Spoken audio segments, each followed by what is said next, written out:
Hello friends. তো আমার যারা নতুন বন্ধুরা আছো, তোমরা কিভাবে চুড়িদার কাটিং করবে তোমরা বুঝতে পারছো না, এই ভিডিওটি তোমাদের জন্য খুবই গুরুত্বপূর্ণ। তোমরা ভিডিওটি অবশ্যই মন দিয়ে প্রথম থেকে শেষ পর্যন্ত দেখবে, কোনো রকম স্কিপ না করেই। তাহলে তোমরা যদি পুরো ভিডিওটা দেখো নিজে থেকেই শিখে যাবে কিভাবে চুড়িদার কাটিং করতে হয়। তো প্রথমে আমি আমার যতটুকু কাপড় লাগবে সেই অনুযায়ী কাপড় নিয়ে এক্সট্রাটা কেটে বাদ দিয়ে ফেলেছি। তারপর ঠিক এই রকমভাবে 4 ভাঁজ করে নিতে হবে। প্রথমে 2 ভাঁজ, তারপরে আবারও 2 ভাঁজ করতে হবে। আর কাপড়টাকে খুব ভালো মতোভাবে ভাঁজ করে রাখতে হবে, কোনো রকমভাবে যেন না কোথাও গুটিয়ে না থাকে। খুবই ভালোভাবে প্রথমে ভাঁজ করে পেতে নিতে হবে। আর আমার যে জোড়া সাইডটা আছে কাপড়, সেটা থাকবে আমার বাম সাইডে, আর খোলা সাইডটা থাকবে ডান সাইডে। তো আমার হাতের দিকটা আছে বাম সাইড আর জোড়ার সাইড। তো জোড়ার সাইড থেকে আমাদেরকে ড্রয়িং শুরু করতে হবে। এটা খোলা সাইড আছে আর এটা আছে জোড়া সাইড। আর 4 পার্ট করে অবশ্যই পেতে নিতে হবে।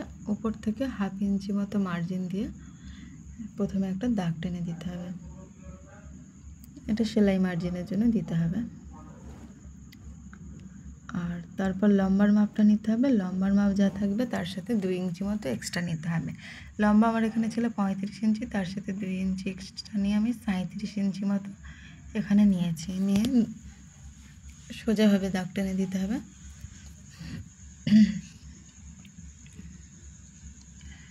তারপর আমাদের পুঁট নিতে হবে। পুঁট এখানে নিয়েছি আমি 6 ইঞ্চি।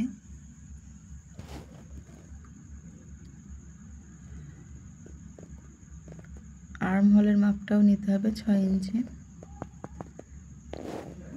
আর এটা আমার 42 ইঞ্চি বডির জন্য এই মেজারমেন্টটা। আর্ম হোলের যে মাপটা নিয়েছিলাম 6 ইঞ্চি, সেটাকে আমি লম্বা দাগ টেনে সেখান থেকে একটা চৌকো বক্স সেট করে দিয়েছি। আর এই লাইনটাতে হবে আমাদের ছাতির লাইন। ছাতির যে মাপ তার সাথে আমাদের 2 যোগ করতে হবে, করে 4 দিয়ে ভাগ করতে হবে। ভাগ করে যা আসবে সেটা দিতে হবে, তার সাথে 2 ইঞ্চি মতো এক্সট্রা দিতে হবে। তো আমার এখানে 10.5 ইঞ্চি ছিল ছাতি, আর তার সাথে 2 ইঞ্চি এক্সট্রা।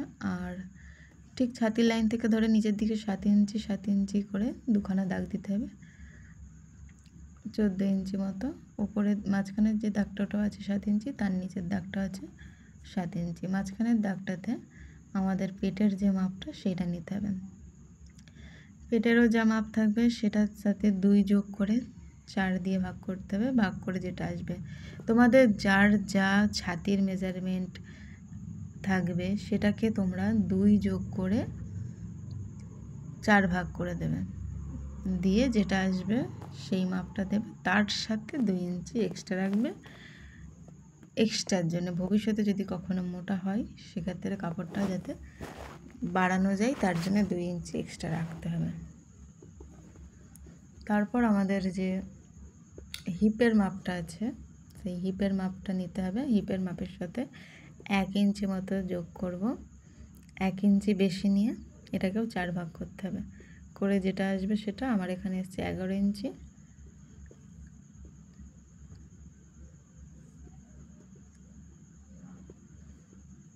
আর ভিডিওটি যদি বুঝতে তোমাদের কোনো রকম অসুবিধা হয়ে থাকে অবশ্যই কমেন্টে জানাবে।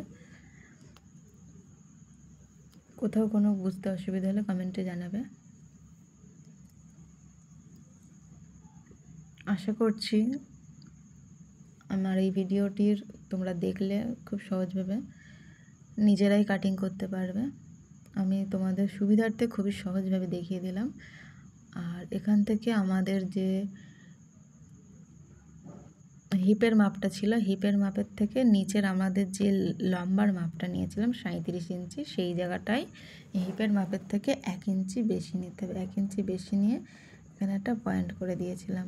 আর ছাতির মাপটা হিপের মাপ আমি একটি স্কেলের সাহায্যে শেপ দিয়ে দিয়েছি। তারপর লম্বার মাপের সাথে যে 1 ইঞ্চি সাইডে ফাড়া থাকে সেই সাইড ফাড়ার জন্য 1 ইঞ্চি মতো নিয়ে সোজাসুজিভাবে দাগ টেনে দিতে হবে সোজা স্কেল দিয়ে। আর্ম হোলের মাপ নিয়েছি আমি 2 ইঞ্চি। যে বক্স করা ছিল বক্সের কোণা থেকে ধরে 2 ইঞ্চি মতো নিতে হয়েছে। 2 ইঞ্চি নিয়ে আর্ম হোলের শেপ দিয়ে দিয়েছি। তার সাথে 2 সুত মতো বেশি রাখতে হবে সেলাই মার্জিনের জন্য। এবার ড্রয়িংয়ের উপর দিয়ে আমাদেরকে কেটে ফেলতে হবে।